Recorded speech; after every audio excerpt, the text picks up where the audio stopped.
Good morning, Cullman. Thank you for tuning in to Cullman Today. I'm your host, Cheyenne Sharp, and today is Wednesday, October 9th. We have a lot to look at in local news today, including information on Kurt's Christmas, Vinemont Elementary School's achievement, and the Links Behavioral Therapy Group. All this plus sports, weather, and more. But for now, let's dive into the top stories happening in Cullman today. Exciting news from Santa's Workshop. Kurt's Closet and Kurt's Christmas Elves are hard at work, but the nonprofit needs the community's help to help spread the magic of Christmas to hundreds of kids this year. Kurt's Christmas is calling on local businesses, churches, clubs, and service organizations to join in hosting a toy drive or sponsoring a family for Kurt's Christmas. To participate, sign up to host a toy drive at your location, and Kurt's Christmas will provide a collection box and promotional materials. Sign up to sponsor a child or family, or donate to the cause. Let's come together to ensure every child has a gift to unwrap this Christmas. Next up, Cullman High School is holding a can opener drive for hurricane-affected areas. While relief is making its way through the devastated communities with multiple donations of food, clothing, toiletries, and other necessities coming directly from the Cullman area. With those canned food donations, families who have lost everything will need what could be the most valuable resource to use those supplies: a non-electric can opener. The students will be collecting can openers until October 15th, and they can be dropped off at the Cullman High School front office, or students are able to make their drop inside Miss Williams' classroom. Meanwhile, Wallace State Community College's Systems Engineering Technology degree program is set to expand thanks to a $20,000 grant awarded by the Institute for Digital Enterprise Advancement. The funding will be used to further promote the SET program and support the development of a work-based learning apprenticeship center, enhancing hands-on opportunities for students. We were able to come up with a grant of $20,000 to help with the computer science department to create what we hope to be a learning lab and a work-based learning lab.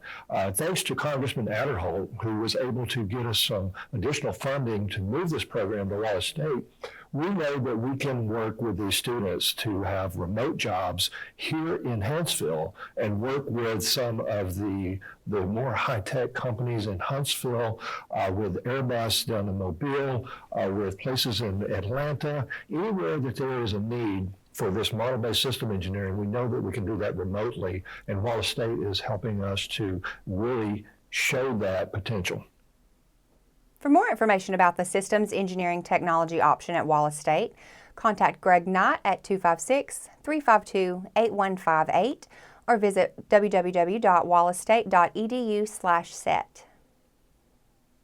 To finish out our top stories, this week until October 11th is College Application Week, where many of Alabama's universities and colleges waive application fees for prospective students, potentially knocking $75 or more off the cost of applying to higher education. For more information or questions, email akinney@ccboe.org.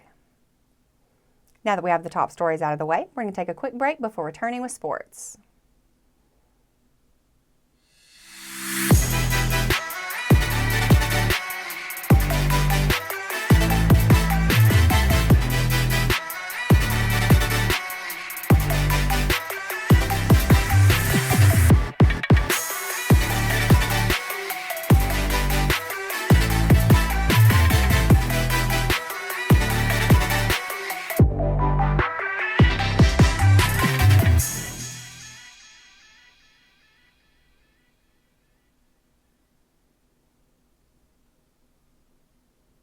Hello and welcome back. Now it's time to find out what's going on in the world of sports. In today's sports segment, let's get a recap from Cullman's varsity match against Homewood at Bearcat Arena Tuesday night. The Bearcats jumped out to a 3-1 lead in the opening set and stretched it to 7-3 as the match went on. Cullman led 12-5 at one point, but Homewood was able to rally and cut it to 13-11 midway through the set. The Bearcats stayed in front 16-14 before extending their lead to 21-15 and eventually pulling away to take the first set 25-18. The second set was even tighter than the first. Cullman got off to another fast start, but the Patriots were able to tie things up at 10 later in the set. Homewood moved ahead 14-13 and led by as many as 4 at one point, but the Bearcats didn't back down. A 6-2 scoring run tied the score at 20, and Cullman rode that momentum through the rest of the set to earn a 25-23 win in the second set.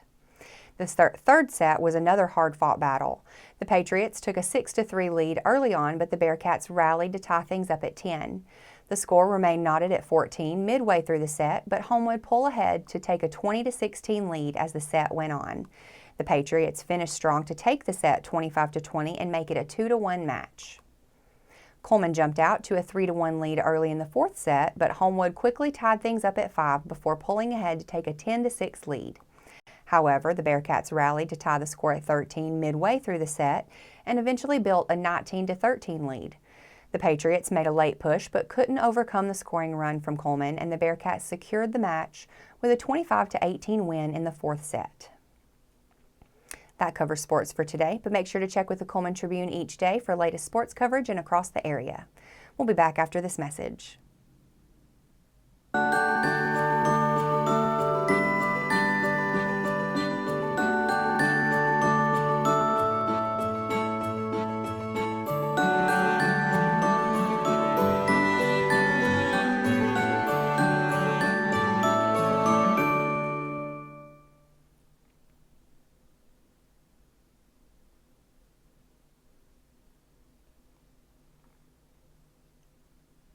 Hello and welcome back to Cullman Today. Now it's time to speed things up with the news rundown. 4 stories in under 4 minutes. Congratulations to Vinemont Elementary School, which is now a 2-time Blue Ribbon Schools of Excellence Lighthouse winner. Hard work pays off when the staff, administrations, and students at the school work together to invest in the future. Visit blueribbonschools.com to learn more about Vinemont's school improvement solution. Grab the family and head to Chick-fil-A to meet your Cullman City telecommunicators on October 15th from 4:30 to 7:30 p.m. This is a great opportunity to connect with the dedicated team behind the scenes. A portion of the proceeds will go to the CCC Fund, which supports Cullman City Communications employees during the holiday season. Wellstone is calling the cutest and scariest little ghosts and goblins in Cullman. Wellstone's Commerce Street location is hosting a Halloween trunk or treat on October 25th.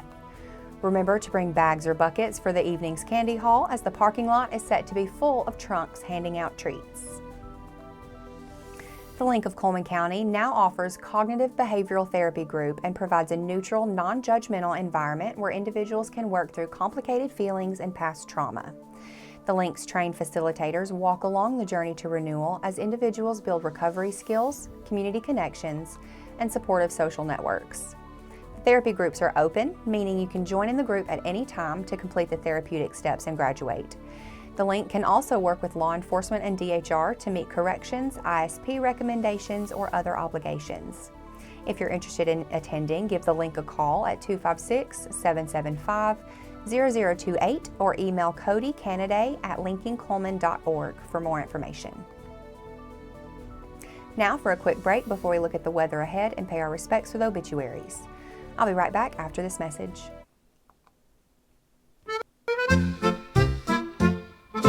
What's in the magazine? October's peeking in. Oktoberfest in Cullman, let the fun begin. Heroes in our town, business all around, recipes for sharing, joy everywhere found. Colonel Cullman cheers, history in our ears, community so bright, polka through the night. Sports spotlight today, kids come out to play. Fields and courts are buzzing in the autumn sway. Germans came to stay, crafts and brews on display. Cullman's heart is glowing in the polka way. Colonel Cullman cheers, history in our ears, community so bright, polka through the night.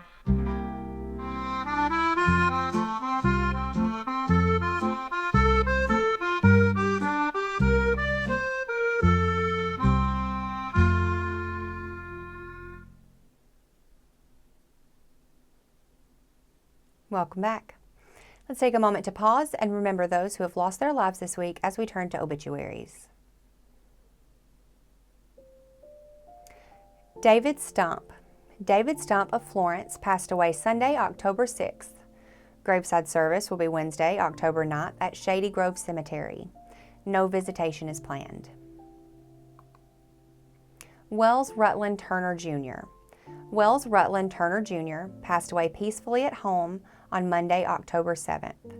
A memorial service will be Thursday, October 10th at First Baptist Church in Cullman at noon. The family will receive friends from 10 a.m. to noon at the church prior to the service. That finishes up obituaries for today. Our thoughts and prayers go out to their friends and families.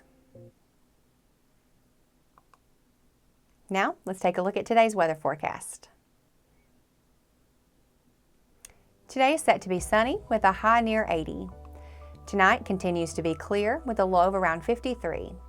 Tomorrow is looking sunny with a high near 79, and tomorrow night is forecasted to be clear with a low of around 50.